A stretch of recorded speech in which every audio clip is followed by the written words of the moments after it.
ಅಂದ್ರೆ ಪೊಲೀಸ್ ವೃತ್ತಿಯಲ್ಲಿ ಇದ್ಕೊಂಡೆ ಪೊಲೀಸ್ ತರ ಕಾಣೋದಿಲ್ಲ. ಈಗ ಕೆಲವರು ಹೇಳ್ತಾರೆ ಸರ್, ಶೋಕಿಗೋಸ್ಕರ ಮಾಡ್ತಾರೆ ಇವರು. ಎಲ್ಲ ಸಾಧ್ಯ ಆಗೋದು ಪ್ರೀತಿಯಿಂದ ಸರ್. ರಿಕ್ವೆಸ್ಟ್ ಮಾಡ್ಕೊಂಡು ಅವಳು ಬೇಡಪ್ಪ ನಾನು ಮ್ಯಾಗಿಂದ ಬಿದ್ದು ಏನಾರ ಆದ್ರೆ. ನಿಮ್ಮ ಮನೆಯಲ್ಲೂ ನೀವು ಗಂಡ ಹೆಂಡತಿ ಸಣ್ಣ ಪುಟ್ಟ ಜಗಳಗಳು ನಡೆದಾಗ ಅದನ್ನ ಹೇಗೆ ಹ್ಯಾಂಡಲ್ ಮಾಡ್ಕೋತೀರಿ? ಮನೆಗೆ ಬಂದು ಅಲ್ಲಿ ಒತ್ತಡ ತಂದ ಮಕ್ಕಳ ಮೇಲೆ ಹಾಕೋದು, ಹೆಂಡತಿ ಮೇಲೆ ಹಾಕೋದು, ರೇಗಾಡೋದು ಮಾಡಿದೆ ಅಂದರೆ ಇರೋ ನೆಮ್ಮದಿನ ಕಳ್ಕೊತೀವಿ ನಾವು. ಎಸ್ಪೆಷಲಿ ನಮ್ಮ ಪೊಲೀಸ್ ಇಲಾಖೆಯಲ್ಲಿ ಪ್ರತಿಯೊಬ್ಬರ ಗಂಡ ಹೆಂಡತಿ ನೋಡಿ ಸಮಸ್ಯೆಗಳು ಎದಕ್ಕೆ ಬರುತ್ತೈತೆ ಅಂದರೆ ಸಮಯ ಕೊಡಲ್ಲ ಅನ್ನೋದಕ್ಕೆ ಬರೋದು. ಅವರು ಮಕ್ಕಳ ಜೊತೆ ಚೆನ್ನಾಗಿರಲ್ಲ, ಅವರು ತಂದೆ ತಾಯಿ ಜೊತೆ ಚೆನ್ನಾಗಿರಲ್ಲ. ತಂದೆ ತಾಯಿನ ಫ್ಲೈಟಲ್ಲಿ ಕರ್ಕೊಂಡು ಹೋಗಿ ಅಲ್ಲಿ ಬರ್ತ್ಡೇ ಸೆಲೆಬ್ರೇಷನ್ ಮಾಡ್ತೀರಾ? ಆಕಾಶದಲ್ಲಿ ಹಾರಾಡಿಸಿದೆ ಸರ್, ಅವಳಿಗೆ ತುಂಬ ಖುಷಿ ಪಡ್ಲ ಸರ್. ಸ್ನೇಹಿತರೆ, ವೆಲ್ಕಮ್ ಬ್ಯಾಕ್. ನೀವು ನೋಡ್ತಿದ್ದೀರಾ Jai motivation speaker YouTube channel. So ನೋಡಿ, ನನ್ನ ಕಂಟೆಂಟ್ ಆಲ್ಮೋಸ್ಟ್ ನೀವು ನೋಡಿದ್ದೀರಾ. ನಾನು ರಿಲೇಷನ್ಶಿಪ್ ಮೇಲೆ ಸುಮಾರು ವಿಡಿಯೋಗಳನ್ನು ಮಾಡಿದ್ದೀನಿ. ಸೊ ಇವತ್ತು ಕೂಡ ರಿಲೇಷನ್ಶಿಪ್ ಅಲ್ಲಿ ಗೆದ್ದಿರ್ತಕ್ಕಂಥ ಸಾಧಕ ಅಂತ ಹೇಳ್ಬೋದು. ಸೊ ಅವ್ರನ್ನ ನಮ್ಮ ಕಾರ್ಯಕ್ರಮಕ್ಕೆ ಪ್ರೀತಿಯಿಂದ ವೆಲ್ಕಮ್ ಮಾಡ್ಕೋತಾ ಇದ್ದೀನಿ. Mister Hanumanth Sunkar sir. So please welcome to ಅವರ ಕಾರ್ಯಕ್ರಮ ಸರ್. ನಮಸ್ತೆ ಸರ್. ನಮಸ್ತೆ.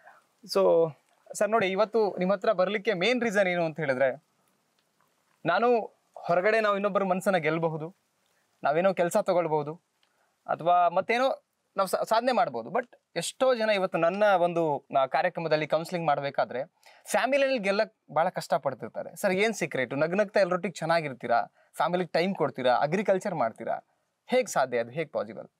ಎಲ್ಲ ಸಾಧ್ಯ ಆಗೋದು ಪ್ರೀತಿಯಿಂದ ಸರ್.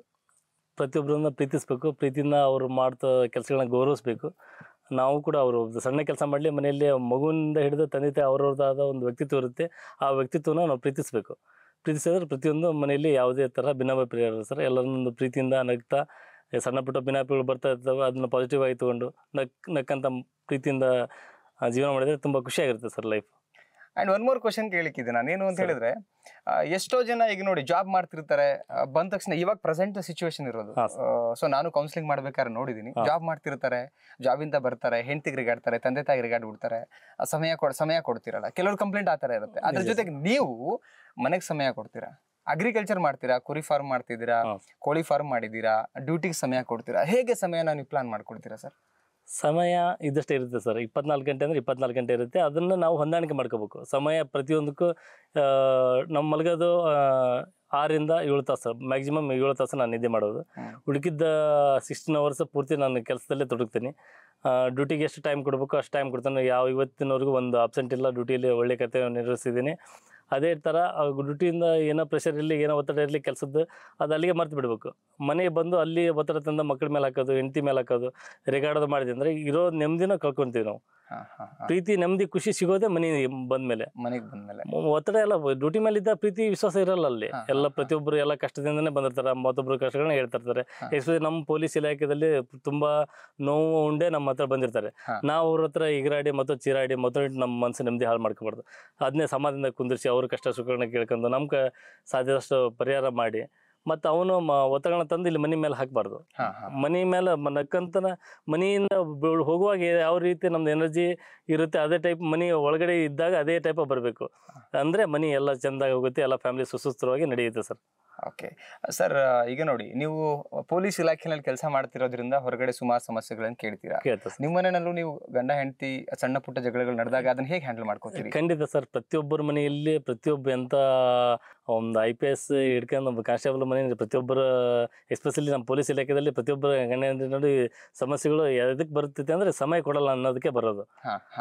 ಎಸ್ಪೆಷಲಿ ಆ ಸಮಯ ಯಾಕೆ ಕೊಡಬೇಕು? ಅವ್ರ ಡ್ಯೂಟಿ ಕರ್ತವ್ಯ ಮಾಡಬೇಕು. ಬಿಡೋದ್ರ ಟೈಮಲ್ಲಿ ಫ್ರೆಂಡ್ಸ್ ಜೊತೆಗೆ ಅಲ್ಲಿ ತಿರ್ಗೋದು, ಪಾರ್ಟಿ ಮಾಡೋದು, ಮತ್ತೊಂದು ಮಾಡೋದು, ಅಲ್ಲಿ ಇಲ್ಲಿ ಸುಮ್ಮನೆ ಈಗ ಅನಾವಶ್ಯಕವಾಗಿ ಸಮಯ ವ್ಯರ್ಥ ಮಾಡೋದು ಬಿಡಬೇಕು. ನಮಗಾಗಿ ಎಲ್ಲ ನಮ್ಗೆ ಬರೋಕಾಗಿ ಕಾಯ್ಕೊಂತ ಫ್ಯಾಮಿಲಿ ಕೂತಿರ್ತಾರೆ. ಅವ್ರಿಗೆ ನಾವು ಟೈಮ್ ಕೊಡಲಿಲ್ಲ ಅಂದರೆ ಅವ್ರಿಗೆ ತುಂಬ ಮನಸ್ಸು ನೋವಾಗುತ್ತೆ ಸರ್.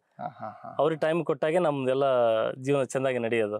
ಓಕೆ, ನೀವು ಅಂದ್ರೆ ಅರ್ಥ ಮಾಡ್ಕೊಂಡು ಅವ್ರಿಗೂ ನಾವು ಟೈಮ್ ಕೊಡಬೇಕು. ಖಂಡಿತ ಟೈಮ್ ಕೊಡಬೇಕು ಸರ್. ಇನ್ನೊಂದು ಏನು ಅಂತ ಹೇಳಿದ್ರೆ, ಮೋಸ್ಟ್ ಆಫ್ ದ ಈಗೇನು ನಿಮ್ಮ ಪೊಲೀಸ್ ಇಲಾಖೆನಲ್ಲಿ ಬಹಳ ಜನರಿಗೆ ತುಂಬಾ ಸ್ಟ್ರಿಕ್ಟ್ ಪೊಲೀಸ್ ಅಂದ್ರೆ ಒಂದು ಭಯ ಇರುತ್ತೆ. ಆಮೇಲೆ ಈಗ ಸೋಷಿಯಲ್ ಮೀಡಿಯಾ ಅಲ್ಲಿ ಬಹಳ ಜನ ಬಹಳ ಕಡಿಮೆ ಆತರ ಒಂದು ಆಕ್ಟಿವ್ ಇರೋದು.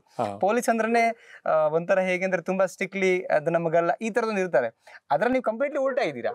ಯಾಕಂದ್ರೆ ಅಂದ್ರೆ ಪೊಲೀಸ್ ವೃತ್ತಿಯಲ್ಲಿ ಇದ್ಕೊಂಡೆ ಪೊಲೀಸ್ ತರ ಕಾಣೋದಿಲ್ಲ, complete enjoy reel, social media, ಫ್ಯಾಮಿಲಿನೂ ಸೇರ್ಸ್ಕೋತೀರಾ. ಇದು ಹೇಗೆ ಸರ್? ಯಾವಾಗ ಸ್ಟಾರ್ಟ್ ಮಾಡಿದ್ರಿ ಈ ಸೋಷಿಯಲ್ ಮೀಡಿಯಾ ಆಕ್ಟಿವ್ ಆಗಿದ್ದು? ಇದೆಲ್ಲ ಕಲಿಸಿದ್ದು ನನಗೆ ಕಷ್ಟಗಳು ಸರ್. ಕಷ್ಟಗಳ ಮನುಷ್ಯನಲ್ಲಿ ಬದುಕಿನ ಹೊಸ ಉತ್ಸಾಹವನ್ನು ಕಲಿಸುತ್ತೆ ಅನ್ನೋ ತರ ನಾ ಸ್ಟಾರ್ಟ್ ಬಡತನದಿಂದ ಫುಲ್ ಲೋವರ್ ಫ್ಯಾಮಿಲಿಯಲ್ಲಿ ತುಂಬ ಕಡು ಬಡತನದಲ್ಲಿ ಬಂದೆ. ಪ್ರತಿಯೊಂದು ಕಷ್ಟ, ಪ್ರತಿಯೊಂದು ಸಣ್ಣ ಸಣ್ಣ ವಿಷಯಗಳನ್ನ ನಾನು ಖುಷಿಯಿಂದ ಅನುಭವಿಸ್ತೇನೆ ಸರ್. ಪ್ರತಿಯೊಂದು ಸಣ್ಣ ವಿಷಯ ಇದ್ದರೆ ಏನಪ್ಪ ಈ ಸಣ್ಣ ವಿಷಯಕ್ಕೆ ಇಷ್ಟೊಂದು ಖುಷಿ ಪಡ್ತಾನಲ್ಲ ಇವನು, ಅದು ಸಣ್ಣ ಸಣ್ಣ ವಿಷಯಗಳನ್ನ ಖುಷಿ ಪಟ್ಟೆ ಅಂದರೆ ಬದುಕು ಇನ್ನೂ ಸುಂದರವಾಗಿರ್ತದೆ ಸರ್. ಎಂಜಾಯ್ ಮಾಡ್ಬೋದು ನಾವು. ಪ್ರತಿಯೊಂದು ಸಣ್ಣ ಸಣ್ಣ ವಿಷಯಗಳನ್ನ ಒಂದು ದೊಡ್ಡದಾಗಿ ಸೆಲೆಬ್ರೇಷನ್ ಮಾಡಬೇಕು. ಒಂದು ಸಣ್ಣ ಮಗುವಿನ ಬರ್ತ್ಡೇ ಇರಲಿ, ಒಂದು ಮನೆಯಲ್ಲಿ ಪೂಜೆ ಇರಲಿ, ಒಂದು ವಿಶೇಷವಾಗಿ ಅದನ್ನ ಸೆಲೆಬ್ರೇಷನ್ ಮಾಡ್ಬೇಕು ಸರ್. ಸೆಲೆಬ್ರೇಷನ್ ಮಾಡಿದರೆ ನಮ್ಮ ಬದುಕಿನಲ್ಲಿ ಒಂದು ಹೊಸ ಉತ್ಸಾಹ ಬರುತ್ತೆ. ಅದೇ ಟೈಪ್ ನಾನು ಪ್ರತಿಯೊಂದು ಮೂಮೆಂಟ್ಸನ್ನು ಎಂಜಾಯ್ ಮಾಡ್ತೀನಿ ಸರ್. ಎಲ್ಲ ನಗು ಮುಖಾಂತರ ಅದನ್ನ ಸ್ವೀಕರಿಸ್ತೀನಿ. ಮನೆಯಾಗ ಏನೋ ಒಂದು ಸಣ್ಣ ಪುಟ್ಟ ಗಲಾಟೆ ಆದರೂ ಕೂಡ ಅದನ್ನು ನಕ್ಕೊಂತಾನೆ ಬಗೆಹರಿಸ್ಕೊಂಡ್ಬಿಡ್ತೇವೆ ರೀ. ಓಕೆ, ಈಗ ನೀವು ರೀಲ್ಸ್ಗಳನ್ನ ಮಾಡ್ತಿದ್ರಿ, ಸೋಷಿಯಲ್ ಮೀಡಿಯಾದಲ್ಲಿ ಆಕ್ಟಿವ್ ಇದ್ದೀರಿ ಅಲ್ವಾ? ಈಗ ಎಷ್ಟೋ ನಿಮ್ಮ ಏನು ಕಲೀಗ್ಸ್ ಇರ್ತಾರೆ ಜೊತೆನಲ್ಲಿ, ಈಗ PSI ಸರ್ ಇರ್ಬೋದು, CPS ಸರ್ ಇರ್ಬೋದು, ಅವರೆಲ್ಲ ನೋಡ್ತಿರ್ತಾರೆ. ಸೊ ಏನ್ ರಿಯಾಕ್ಟ್ ಮಾಡಿದ್ದಾರೆ ನಿಮ್ಗೆ? ಫಸ್ಟ್ ಒಂದು ರೀಲ್ಸ್ ನೋಡಿದಾಗ ಏನ್ ರಿಯಾಕ್ಟ್ ಮಾಡಿದ್ದು? ತುಂಬಾ ಜನ ನಮ್ಮ ಜೊತೆಗೆ ಇನ್ಸ್ಪೆಕ್ಟರ್ ಸರ್ ಆಯ್ತು, PSI ಸರ್ ಆಯ್ತು, ಅವರೇ ಅಂತಾರೆ ನನಗೆ ಮುಜುಗರ ಆಗ್ತದೆ ನೀನು ನೋಡಿ, ನಾವು ಇನ್ಸ್ಪೆಕ್ಟರ್ ಆದರೂ ನನಗೆ ಕರೆದು ಮಾತಾಡ್ಸಲ್ಲ, ನೀನು ಸೆಲೆಬ್ರಿಟಿ ಟೈಪ್ ನಿನ್ನ ಕರೆದು ನಿನ್ನ ಜೊತೆ ಫೋಟೋ ತೆಗ್ಸಂತಾರೆ, ನಿನಗೆ ಅಷ್ಟು ಜನ ಇದಾರಲ್ಲ, ಅಷ್ಟು ಜನ ಫಾಲೋವರ್ಸ್ ಇದ್ದಾರೆ, ತುಂಬ ಖುಷಿ ಆಗುತ್ತೆ ನಿನ್ನ ಲೈಫ್ ನೋಡಿ. ನಿಜವಾಗ್ಲೂ ನಾವು ಒಬ್ಬ ಇನ್ಸ್ಪೆಕ್ಟರ್ ಆಗಿ ಇಂಥ ಇಲಾಖೆ ಇದ್ಕೊಂಡು ನಾವು ಇಷ್ಟೆಲ್ಲ ಲೈಫ್ ಲೀಡ್ ಮಾಡೋಕೆ ಆಗ್ತಿಲ್ಲ, ನೀ ಹೆಂಗೆ ಎಲ್ಲರಿಗೆ ಟೈಮ್ ಕೊಡ್ತೀಯ, ಇದು ಮಾಡ್ತೀಯ ಅಂತ ಕೊಡ್ಬೇಕು sir. Timely first main preference family sir. ಆಮೇಲೆ ಕರ್ತವ್ಯ ಮಾಡಿದೆ, ಕರ್ತವ್ಯಕ್ಕೆ ಯಾವುದೇ ರೀತಿ ದ್ರೋಹ ಬೈಯಲ್ಲ ಸರ್. ಕರ್ತವ್ಯ ಮಾಡಿದೆ ಉಳ್ಕಿ ಟೈಮ್ ಐತಲ್ಲ ಫ್ಯಾಮಿಲಿಗೆ ಎಷ್ಟು ಸಾಧ್ಯ ಐತೆ ಅಷ್ಟು ಫ್ಯಾಮಿಲಿ ಟೈಮ್ ಕೊಡ್ಬೇಕು ಸರ್. ಮಕ್ಕಳು ಮುಂದಿನ ಭವಿಷ್ಯನ ವಿಚಾರ ಮಾಡ್ಬೇಕು. ಹಂಗಾಗಿ ನಾನು ಜಾಸ್ತಿ ಟೈಮಿಗೆ ಫ್ಯಾಮಿಲಿ ಕೊಡ್ತೀನಿ ಸರ್ ಅಂತ ಹೇಳ್ತೀನಿ. ಓಕೆ, ಈ ರೀಲ್ಸ್ ಮಾಡಬೇಕು ಅನ್ನೋದು ಯಾವಾಗಿಂದ ನಿಮ್ಮಲ್ಲಿ ಶುರುವಾಯಿತು? ರೀಲ್ಸ್ ಮಾಡಬೇಕಂತ ಸ್ಟಾರ್ಟ್ ಆಗಿದ್ದು ನನ್ನ ಮೊಬೈಲ್ ತೊಗೊಂಡಿದ್ದು 2002ರಲ್ಲಿ. ಸಣ್ಣ ಮುಂಚೆ ಕಾರ್ಕೂನ್ ಕೆಲಸ ಮಾಡ್ತಿದ್ದೆ. ಒಂದು ವಾರಕ್ಕೆ ₹100 ಪಗಾರ, ನೋಕಿಯಾ ಫೋನ್ ಸೆಟ್ ನನ್ನ ಸಣ್ಣದು. ಅವಾಗ ಬರೀ ಜಸ್ಟ್ ಫೋನ್ ಇನ್ಕಮಿಂಗ್ ಅಷ್ಟೇ ಇತ್ತು, ಔಟ್ಗೋಯಿಂಗ್ ಇದ್ದಲ್ಲ. 3-4 ವರ್ಷ. ನಾನು 2008ಕ್ಕೆ ಅಪಾಯಿಂಟ್ ಆಗಿದೆ. 2010ರಲ್ಲಿ ನನ್ನ ಕಡೆ ಫಸ್ಟ್ ವಿಡಿಯೋ ಮೊಬೈಲ್ ತೊಗೊಂಡಿದ್ದು. ಅವಾಗಿಂದನ ಬೇರೆ ಎಲ್ಲ ವಿಡಿಯೋ ನೋಡ್ತಿದ್ದೆ. ನಾನು ಯಾಕೆ ಬೇರೆ ಟೈಪ್ ನಾವು ವಿಡಿಯೋ ಮಾಡಬಾರ್ದು, ನಾನು ಯಾಕೆ ಒಳ್ಳೆ ಬದುಕು ಕಟ್ಕೋಬಾರ್ದು ಮಾಡಬಾರ್ದು ಅಂತೇಳಿ ವಿಡಿಯೋ ಮಾಡೋಕ್ಕೆ ಸ್ಟಾರ್ಟ್ ಮಾಡಿದೆ ಸರ್. ಅಲ್ಲಿದ್ದ ವಿಡಿಯೋ ಚೆನ್ನಾಗಿ ಬರ್ತಾಯಿತ್ತು, ಒಳ್ಳೊಳ್ಳೆ ರೆಸ್ಪಾನ್ಸ್ ಬರ್ತಾಯಿತ್ತು. ಒಂದು ಬ್ಯಾಡ್ ಕಮೆಂಟ್ಸ್ ಬರ್ತಾ ಇಲ್ಲ, ಒಳ್ಳೊಳ್ಳೆ ಕಮೆಂಟ್ಸ್ ಬರ್ತಾ ಇದ್ದ ನಾವು ಒಳ್ಳೆ ವಿಡಿಯೋ ಮಾಡೋಕ್ಕೆ ಸ್ಟಾರ್ಟ್ ಮಾಡಿದೆ ಸರ್. ಈಗ ಕೆಲವರು ಹೇಳ್ತಾರೆ ಸರ್, ಶೋಕಿಗೋಸ್ಕರ ಮಾಡ್ತಾರೆ ಇವರು ಅಂತೇಳಿ. ಕೆಲವೊಂದು ಈಗ ನಿಮಗೆ ಅಂತ ಕೆಲವ್ರು ಹೇಳ್ತಾರೆ, ಇವ್ರು ಬಿಡ್ರಿ ಸುಮ್ಮನೆ ಶೋಕಿಗೋಸ್ಕರ ಅಂತವ್ರಿಗೆ ನೀವೇನ್ ಹೇಳ್ತೀರಿ? ಅಂದ್ರೆ ಈಗ ಒಬ್ರು ಯಾರೋ ಏನೋ ಒಳ್ಳೆತನಕ್ಕೆ ಅವ್ರ ಖುಷಿಗೋಸ್ಕರ ಮಾಡಿದ್ರು ನೆಗೆಟಿವ್ ಮಾತಾಡೋರ್ತಾರೆ. ಸೊ ನಿಮಗೆ ಏನಾದ್ರು ನಿಮ್ ಕಿವಿಗೆ ಬಿದ್ದಿದ್ದು, ನೀವು ಹರ್ಟ್ ಆಗಿದ್ಯಾ ಈ ತರ ಈ ರೀಲ್ಸ್ ಮಾಡ್ಬೇಕಾದ್ರೆ, ಫ್ಯಾಮಿಲಿ ಜೊತೆಗೆ ಒಂದು ಪ್ರೀತಿ ಹಂಚ್ಕೊಂಡು ರೀಲ್ಸ್ ಮಾಡ್ಬೇಕಾದ್ರೆ ನಿಮಗೆ ಆ ತರದ್ ಏನಾರು ಅನ್ಸಿದ್ಯಾ? ನಿಜ ಸರ, ಒಬ್ರು 5 ಬಳ್ಳು ಸಮ ಇರಲ್ಲ, ಅದೇ ತರ ಎಲ್ಲರ ಮನಸ್ಸು ಸರಿ ಇರಲ್ಲ. ಒಬ್ರು ಎಲ್ಲ ಥಿಂಕ್ ಮಾಡ್ತಾರೆ ಅದೇ ಟೈಪ್. ಯಾಕೆ ಯಾವ ಜನ ಆ ಟೈಪ್ ಥಿಂಕ್ ಮಾಡ್ತಾರೆ ಅಂದ್ರೆ, ಅವ್ರಿಗೆ ಫ್ಯಾಮಿಲಿಗೆ ಟೈಮ್ ಕೊಡೋಕೆ ಟೈಮ್ ಇರಲ್ಲ, ಅವರು ಮಕ್ಕಳ ಜೊತೆ ಚೆನ್ನಾಗಿರಲ್ಲ, ಅವ್ರ ತಂದೆ ತಾಯಿ ಜೊತೆ ಚೆನ್ನಾಗಿರಲ್ಲ, ಅವ್ರ ತಂದೆ ತಾಯಿ ಚೆನ್ನಾಗಿ ನೋಡ್ಕೊಂತಿರಲ್ಲ. ಅಂಥವ್ರು ಮುಜುಗರ ಪಡ್ಕೊಂತಾರೆ. ಬಿಟ್ಟರೆ ಉಳ್ಕಿದ್ರೆ ಎಲ್ಲ ಜನ ಖುಷಿ ಪಡ್ತಾರೆ, ಪ್ರೀತಿಸ್ತಾರೆ, ನಮ್ಮನ್ನು ಆರಾಧಿಸ್ತಾರೆ. ತುಂಬ ಜನ ಅಭಿಮಾನಿಗಳಿದ್ದಾರೆ. ಅವರು ಅಷ್ಟು ಜನ ತಂದೆ ತಾಯಿ ಚೆನ್ನಾಗಿ ನೋಡ್ಕೊಲಿದ್ದಾರೆ, ಮುಜುಗರ ಪಡ್ಕೊಂತಾರೆ ಬಿಟ್ಟರೆ ಉಳ್ಕಿದ್ರೆ ನಾನು ಆಲ್ಮೋಸ್ಟ್ ನಾನು ವಿಡಿಯೋ ಬರೋದು ಎಲ್ಲ ಫ್ಯಾಮಿಲಿ ಒಳ್ಳೆ ಮೋಟಿವೇಶನ್ ಟೈಪ್. ತಂದೆ ತಾಯಿ ಚೆನ್ನಾಗಿ ನೋಡ್ಕೋಬೇಕು, ಮಕ್ಕಳನ್ನ ಚೆನ್ನಾಗಿ ನೋಡ್ಕೋಬೇಕು, ಫ್ಯಾಮಿಲಿ ಚೆನ್ನಾಗಿ ಇಟ್ಕೋಬೇಕು, ಒಳ್ಳೆ ಸಮಾಜಕ್ಕೆ ಒಳ್ಳೆ ಮೆಸೇಜ್ ಕೊಡುವಂಥ ವಿಡಿಯೋ ಮಾಡ್ತೀನಿ ಸರ್. ಹಂಗಾಗಿ ನಾನು ಬ್ಯಾಡ್ ಕಮೆಂಟ್ಸ್ ಆಲ್ಮೋಸ್ಟ್ 90% ಬರಲ್ಲ ಸರ್. ಒಂದು 10% ಬರ್ತಿರ್ತಾವೆ ಸರ್. ಅಂಥವ್ರು ಫ್ಯಾಮಿಲಿ ಇಷ್ಟಪಡ್ಲಿದ್ದಂತ ಇರ್ತಾರೆ ಸರ್. Fine sir, fine. ಈಗ ತಂದೆ ತಾಯಿ ಮೇಲೆ ತುಂಬಾ ಗೌರವ ಇಟ್ಕೊಂಡಿದ್ದೀರಾ ಅಂತ ನಮಗೆ ಹಿಂದೆಯಿಂದಾನು ಗೊತ್ತು. ಸೊ ಬಿಕಾಸ್ ನೀವು ಗೊತ್ತಿರೋದ್ರಿಂದ. ಅಂಡ್ ಏನಂತ ಹೇಳಿದ್ರೆ ಸರ್, ನೀವು ಒಂದು ರೀಲ್ಸ್ ಮಾಡಿ ಹಾಕ್ತೀರಾ, ತಂದೆ ತಾಯಿನ ಫ್ಲೈಟ್ ಅಲ್ಲಿ ಕರ್ಕೊಂಡು ಹೋಗಿ ಅಲ್ಲಿ ಬರ್ತ್ಡೇ ಸೆಲೆಬ್ರೇಷನ್ ಮಾಡ್ತೀರಾ. ಸೊ ಇದ್ರ ಬಗ್ಗೆ ಏನ್ ಹೇಳ್ತೀರಾ ಸರ್ ನೀವು? ನಿಜ ಸರ್, ಅದು ತುಂಬಾ ವೈರಲ್ ಆಯ್ದಂತ ವಿಡಿಯೋ ಸರ್. ಫ್ಲೈಟಿಗೆ ಕರ್ಕೊಂಡು ಹೋಗಿದ್ದು ಅದು ನಮ್ಮ ತಾಯಿ ತುಂಬಾ ಬಡತನದಿಂದ ಕಷ್ಟಪಟ್ಟು ನಮ್ಮನ್ನ ಜೋಪಾನ ಮಾಡಿ ಎಂತಕ್ಕೆ ತಂದಿದ್ದಾಳೆ. ಮತ್ತೊಬ್ಬರ ಮನೆಯಿಂದ ಮುಸ್ರಿ ತೊಳೆಯಕ್ಕೆ ಹೋಗಿ ಅವ್ರ ಮನೆಯಿಂದ ಅಡಿಗೆ ತಂದು ನಮ್ಮ ಮನೇಲಿ ಊಟ ಮಾಡಿದ್ದಂಥ ಪ್ರಸಂಗಗಳು ತುಂಬಾ ನಡೆದಿದ್ದವು. ಅಂಥದ್ರಲ್ಲಿ ನಮ್ಮ ಅಮ್ಮನ ವಿಶೇಷವಾಗಿ ನಾವು ಅವಳು ಋಣ ಅಂತ ಜೀವನದಲ್ಲಿ ತೀರ್ಸಕ್ಕಾಗಲ್ಲ. ತಾಯಿ ಋಣ ಯಾರ ಕಡೆಯಿಂದ ಸಾಧ್ಯ ಇಲ್ಲ. ಒಂದು ಸಣ್ಣ ಅಳಿಲೆ ಸೇವೆ ಏನೋ ಮಾಡೋಣ, ಅವಳೊಂದು ಸ್ವಲ್ಪ ಆಕಾಶದಲ್ಲಿ ಹಾರಾಡ್ಸೋಣ, ಅದಕ್ಕಿಂತನ ದೊಡ್ಡ ಸೇವೆ ಮಾಡೋಂಥ ಶಕ್ತಿ ನನಗೆ ದೇವರು ಕೊಟ್ಟಿಲ್ಲ. ಜಸ್ಟ್ ಅದೇನೋ ಒಂದು 3-4 ಸಾವಿರ ರೂಪಾಯಿ ಅಷ್ಟೇ ಫ್ಲೈಟ್ ಟಿಕೆಟ್.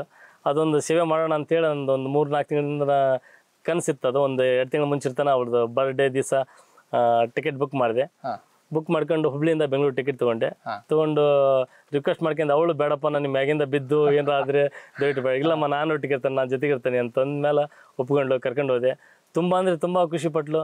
ಎಷ್ಟೋ ಜನ ತಂದೆ ತಾಯಿಗೆ ಒಂದೊತ್ತು ಕೂಳ ಹಾಕ್ತಿರಲ್ಲ, ಎಷ್ಟೋ ಜನ ಇದು ಮಾಡ್ತಿರಲ್ಲ. ಆ ತಂದೆ ತಾಯಿನ ಒಂಥರ ನೆಗ್ಲೆಕ್ಟ್ ಅಂತ ತಿಳ್ಕೊಂಡ್ಬಿಡ್ತಾರೆ. ಅವ್ರ ಹಂತಕ್ಕೆ ಅವರು ನೌಕರಿ ಬಂದು ಕೂಡ ಅವ್ರನ್ನ ಮರ್ತು ಬಿಡ್ತಾರೆ ರನ್ನಿಂಗ್ ತಗೊಂಡು ಎಷ್ಟೋ ಜನ. ಆ ಟೈಪ್ ಮರೆಯೋದು ಬೇಡ, ದಯವಿಟ್ಟು ಅವರಲ್ಲಿ ಆದ ಒಂದು ಹೊಸ ಆಸೆ ಉತ್ಸಾಹ, ಜೀವನ ಹಿಂಗಿರುತ್ತಾ, ಹಿಂಗೂ ಇಷ್ಟು ಸುಂದರ ಪ್ರಪಂಚ ಇರುತ್ತಾ, ಹೊಸ ಹೊಸದು ಅವರು ನೋಡಬೇಕು. ಹಾಗಾಗಿ ಒಂದು ಆಕಾಶದಲ್ಲಿ ಹಾರಾಡಿಸಿದೆ ಸರ್. ಅವಳಿಗೆ ತುಂಬ ಖುಷಿ ಪಡ್ಲು ಸರ್, ತುಂಬ ಸಂತೋಷ ಪಟ್ಲು. ಸಮಾಜದಲ್ಲಿ ಕೂಡ ಒಳ್ಳೆ ಉತ್ತಮ ಪ್ರತಿಕ್ರಿಯೆ ಸಿಕ್ತು, ಮಿಲಿಯನ್ ಗಂಟ್ಲೆ ಮೀಡಿಯಾ ವ್ಯೂಸ್ ಆಯಿತು. ಅದು ತುಂಬ ನನಗೆ ಹೆಮ್ಮೆ ಅನಿಸಿದೆ ಸರ್. ಫೈನ್, ಖುಷಿ ವಿಚಾರ.